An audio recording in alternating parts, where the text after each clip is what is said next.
Cuando pensamos en los 12 apóstoles de Jesús, es fácil imaginarlos como figuras sagradas desde el principio, como si hubieran nacido destinados a cambiar el mundo. Pero la verdad es que eran hombres comunes, con vidas comunes, hasta que un encuentro con Jesús transformó su destino para siempre. No eran rabinos, ni sacerdotes, ni líderes religiosos. Eran pescadores, recolectores de impuestos, revolucionarios, hombres rudos con manos curtidas por el trabajo y corazones llenos de dudas y esperanzas. Y sin embargo, estos hombres comunes fueron elegidos para la tarea más extraordinaria de la historia. Todo comenzó en Galilea, una región al norte de Israel. Galilea no era conocida por ser un centro de poder ni de sabiduría. Era un lugar rural, lleno de aldeas humildes y trabajadores del campo y el mar. La gente de Jerusalén solía mirar a los galileos con cierto desdén, pensando que de allí no podía salir nada importante. Pero fue allí donde Jesús, el Hijo de Dios, decidió encontrar a sus primeros seguidores. Jesús no fue a buscar a los estudiosos en los templos ni a los poderosos en los palacios. Fue a la orilla del mar, a los caminos polvorientos, a las mesas de los recaudadores de impuestos, donde los corazones latían con anhelo de algo más. El primer encuentro fue con dos hermanos, Simón, a quien Jesús más tarde llamaría Pedro, y su hermano Andrés.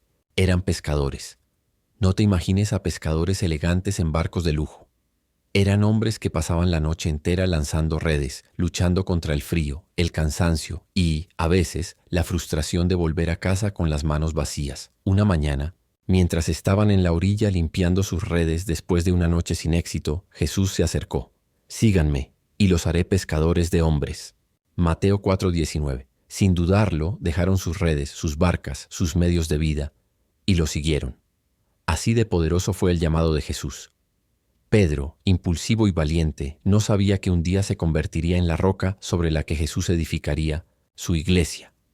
Y Andrés, tranquilo y constante, no sabía que sería el hombre que presentaría a otros a Jesús, como lo hizo con su propio hermano. Un poco más adelante, Jesús encontró a otros dos hermanos, Santiago y Juan, hijos de Zebedeo.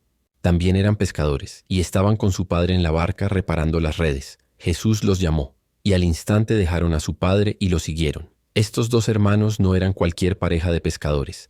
Eran apasionados, intensos, con un carácter fuerte. Jesús mismo los apodó Boanerges, que significa hijos del trueno.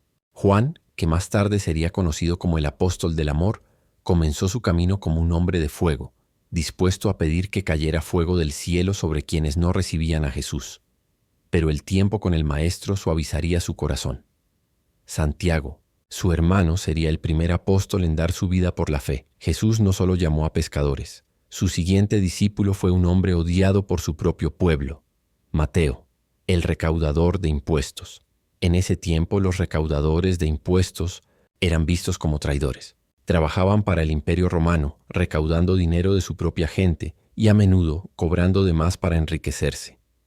Pero cuando Jesús pasó junto a la mesa de Mateo, le dijo: «Sígueme». Mateo 9:9, y Mateo se levantó y lo siguió. Imagínate el escándalo. ¿Cómo podía un hombre santo, un maestro, llamar a alguien como Mateo? Pero Jesús no veía lo que los demás veían. Él veía el corazón.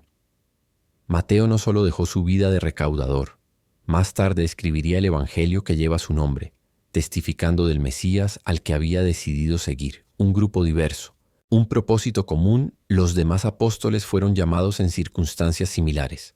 Felipe y Bartolomé, también conocido como Natanael, hombres sencillos que dejaron todo al escuchar el llamado. Tomás, el que más tarde sería conocido por sus dudas, pero cuya fe terminaría siendo inquebrantable. Santiago el menor, Judas Tadeo y Simón el celote, cada uno con su propia historia, sus propias luchas, pero todos con un corazón dispuesto a seguir. Y por último, Judas Iscariote, el hombre que aceptó el llamado, caminó con Jesús, pero cuyo corazón se desvió hacia la traición. 12 hombres, diferentes en personalidad, en origen, en expectativas. Algunos eran impulsivos, otros tranquilos. Algunos eran fervorosos, otros escépticos. Pero todos fueron elegidos por Jesús, no porque fueran perfectos, sino porque estaban dispuestos a ser transformados. El llamado de Jesús a los apóstoles no fue solo un cambio de profesión, fue un cambio de vida, de propósito, de destino, de pescadores a pescadores de hombres, de recaudadores de impuestos a testigos de la gracia, de hombres comunes a líderes de una revolución espiritual que cambiaría el mundo para siempre. Ellos no sabían todo lo que les esperaba. No sabían de los milagros que presenciarían, de las pruebas que enfrentarían, de la cruz que verían. Pero dijeron sí. Y ese sí fue el comienzo de la historia más grande jamás contada. Cuando Jesús eligió a sus 12 apóstoles, no formó un equipo homogéneo ni buscó a los más capacitados según los estándares del mundo. No seleccionó a eruditos de la ley ni a líderes religiosos establecidos. Su elección fue radical. Un grupo diverso de hombres que bajo cualquier otra circunstancia jamás habrían compartido una mesa. Cada uno de ellos traía su propia historia, su propio trasfondo y sus propias luchas. Pero en la diversidad de sus vidas, Jesús mostró cómo Dios puede unir lo que el mundo nunca imaginaría juntar. Simón Pedro, el líder impulsivo del grupo, y su hermano Andrés eran pescadores de Betsaida. Hombres de mar, curtidos por el viento y el agua, acostumbrados al trabajo duro y a la imprevisibilidad de la pesca. Pedro era conocido por su carácter fuerte, su disposición a actuar primero y pensar después. Era el tipo de persona que saltaba al agua para caminar hacia Jesús sin dudar, pero que también se hundía en sus miedos. Andrés, su hermano, era más tranquilo, más reflexivo. Fue él quien presentó a Pedro a Jesús, y aunque no tuvo tanto protagonismo como su hermano, su rol como el que trae a otros fue clave. Ellos representaban a los trabajadores humildes, los que no tienen grandes títulos, pero poseen un corazón dispuesto a seguir. Santiago y Juan, hijos de Zebedeo, también eran pescadores, pero su temperamento era explosivo. Jesús los llamó Boanerges, que significa hijos del trueno. Eran apasionados, rápidos para reaccionar. Cuando una aldea samaritana no quiso recibir a Jesús, ellos sugirieron llamar fuego del cielo para destruirla. Lucas 9:54. Así de intensos eran. Sin embargo, esta pasión fue transformada. Juan, el hijo del trueno, se convirtió en Iteontesepas, el apóstol del amor, el que escribiría sobre el amor de Dios más que cualquier otro. La pasión sin dirección es peligrosa, pero en las manos de Jesús se convirtió en un fuego que iluminó el mundo. Y aquí entra uno de los personajes más controversiales del grupo, Mateo el recaudador de impuestos. En el contexto judío, ser recaudador de impuestos era ser un traidor. Los recaudadores trabajaban para el Imperio Romano, cobrando impuestos abusivos a su propio pueblo. Eran vistos como ladrones, como enemigos de su propia gente. Mateo también, llamado Leví, vivía marginado por la sociedad. Pero cuando Jesús pasó junto a su mesa de impuestos y le dijo, «Sígueme», Mateo dejó todo atrás y lo hizo. Imagínate la tensión cuando Mateo se unió al grupo. Pedro, Andrés, Santiago y Juan, que probablemente habían sido explotados por hombres como Mateo, ahora tenían que llamarlo hermano. Jesús no solo llamó a hombres con diferentes personalidades, sino también con conflictos sociales profundos. Pero en él esas diferencias no importaban. La gracia que Mateo recibió superó cualquier resentimiento que los otros pudieran tener. Por si la mezcla no era lo suficientemente explosiva, Jesús también llamó a Simón el celote, los celotes. Eran un grupo radical que luchaba contra la ocupación romana. Eran conocidos por su fervor nacionalista y en algunos casos por sus tácticas violentas. Simón probablemente habría visto a Mateo, el recaudador de impuestos, como un enemigo. En otra vida, Simón habría intentado eliminar a Mateo, no trabajar junto a él. Pero Jesús cambió eso. En lugar de pelear entre ellos, Mateo y Simón caminaron juntos, comieron juntos y predicaron juntos.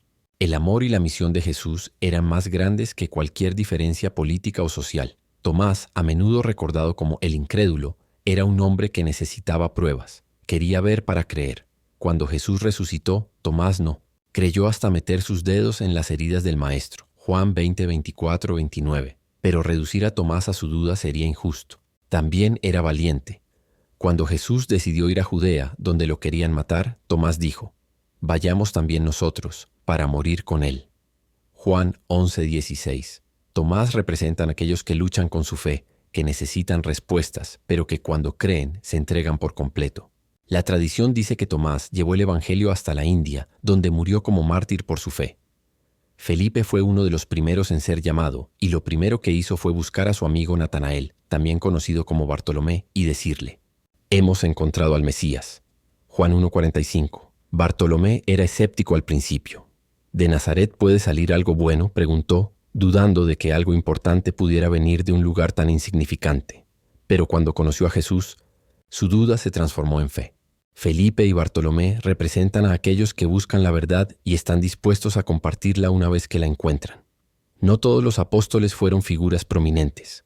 Judas Tadeo y Santiago el Menor son personajes de los que la Biblia habla poco, pero su presencia en el grupo muestra que no necesitas ser famoso para tener un impacto eterno.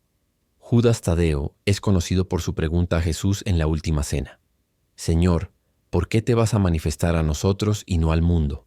Juan 14:22. Su curiosidad muestra un deseo genuino de entender el corazón de Jesús. Santiago el Menor probablemente fue más callado, pero su vida de obediencia y su testimonio en la iglesia primitiva dejaron una huella profunda. Y por supuesto, está Judas Iscariote, el apóstol que traicionó a Jesús. Judas fue elegido como los demás. Caminó con Jesús, vio los milagros, escuchó las enseñanzas, pero su corazón nunca estuvo completamente entregado. Por 30 piezas de plata entregó al maestro que había confiado en él. Judas representa la tragedia de aquellos que tienen la oportunidad de conocer a Jesús, pero eligen otro camino, un grupo imposible, una misión imparable. Si observas bien, este grupo de hombres nunca habría trabajado junto en circunstancias normales. Pescadores, recaudadores de impuestos, revolucionarios, escépticos. Pero en Jesús, esas diferencias desaparecieron. El mensaje del Evangelio era más grande que sus pasados, sus prejuicios y sus miedos. 12 hombres diferentes, pero un solo propósito: llevar el mensaje de Jesús al mundo entero. Ser llamado por Jesús no fue solo una invitación a seguirlo físicamente. Fue un llamado a una transformación radical. Los 12 apóstoles no solo caminaron junto al Hijo de Dios, vivieron sus enseñanzas, presenciaron milagros imposibles y enfrentaron desafíos que pusieron a prueba su fe y carácter. Pero seguir a Jesús no era fácil. Era un viaje lleno de maravillas, sí, pero también de confrontación, incertidumbre y sacrificio. Cada paso que daban al lado de Jesús los alejaba del mundo que conocían y los acercaba a un destino que ni ellos mismos comprendían por completo. El primer acto de fe de los apóstoles fue simple pero profundo. Dejaron todo. Simón, Pedro y Andrés dejaron sus redes y su barca. Santiago y Juan dejaron a su padre y su negocio familiar. Mateo dejó su mesa de recaudador de impuestos y la comodidad de su vida material. Cada uno de ellos abandonó lo que conocía para seguir a un maestro que desafiaba todo lo que el mundo consideraba normal. Pero ¿qué recibieron a cambio? Una vida de aventuras, de descubrimientos y de una fe que transformaría sus corazones para siempre. Desde el momento en que comenzaron a caminar con Jesús, los apóstoles fueron testigos de lo imposible. Uno de los primeros milagros que presenciaron fue cuando Jesús le dijo a Simón Pedro que echara las redes después de una noche entera sin pescar nada. Pedro, cansado y escéptico, obedeció de mala gana.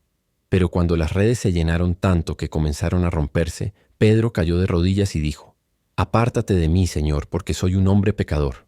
Lucas 5:8. Este milagro no solo mostró el poder de Jesús sobre la naturaleza, sino que reveló cómo él podía penetrar hasta el corazón de un hombre y cambiarlo para siempre.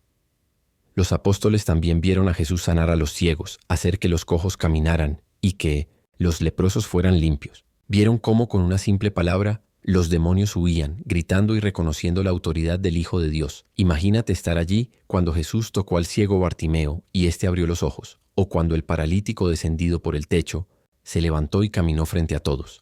Cada milagro no era solo un acto de poder, sino una lección para los apóstoles. Dios estaba presente en medio de ellos y nada era imposible. Pero el mayor de los milagros fue cuando Jesús resucitó a Lázaro, después de 4 días en la tumba. Los apóstoles estaban allí cuando Jesús gritó: «Lázaro, sal fuera». Juan 11:43. Y el hombre muerto salió, envuelto en vendas, vivo otra vez. ¿Cómo procesar algo así? Los apóstoles, aunque asombrados, aún no comprendían por completo el poder que Jesús tenía sobre la vida y la muerte.